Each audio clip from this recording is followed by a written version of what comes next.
அடுத்து இன்னும் ஒரு மாசத்துல பொங்கல் தோப்புன்னு ஒரு 1000 ரூபாய் தூக்கிட்டு வருவாங்க. ராமாண்ணா இன்னைக்கு 1000 ரூபாய் கொடுக்க மாட்டாங்கண்ணே. இன்னைக்கு 1000 ரூபாய் ஆர்டர்ல பார்த்தா இல்ல. அரசியல் கட்சிகள்லாம் நம்ம சொல்லணுமா, அண்ணே நீங்க 2000 கொடுங்க, அண்ணே கனிமொழி அக்கா நீங்க எதிர்கட்சியா இருக்கும்போது 5000 கொடுக்க சொல்லி முதலமைச்சர் ஸ்டாலின் ஐயா சொன்னாங்க. நம்ம சொன்னதுக்கு அப்புறம் எப்படி எலெக்ஷன் ஸ்ட்ராட்டஜி பாருங்க. உடனே முதலமைச்சர் ஆமா நீங்க எல்லாம் சொன்னீங்க, நான் கவனிச்சேன், என்னுடைய சகோதரிகளுக்கு நான் 2000 கொடுப்பேன், 2000 கொடுப்பேன். திமுக காரன் கடவுளானே, அவன் கை காலில் போய் விழுந்து தாசில்தார்ட்ட போய் கையெழுத்து வாங்கி அதுக்கப்புறம் போய் ரேஷன் கடைக்கு வெளியே நின்று இவனுக்கு திருந்த மாட்டானுங்க. திமுக காரன் இவனுக்கு திருந்தறக்கு வாய்ப்பே இல்லைன்னு.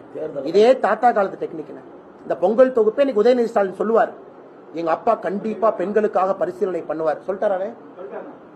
அண்ணே சத்தியமா நான் டிவி எதுவும் பார்க்கல, நான் நேரா இங்கதான் வந்தேன். கண்டிப்பா சொல்லியிருப்பாரு. நாளைக்கு மூத்த அமைச்சர் சொல்லுவார், மகளிர்களை கவலைப்படாதீங்க, எங்க தளபதி உங்களுக்கானவருமா.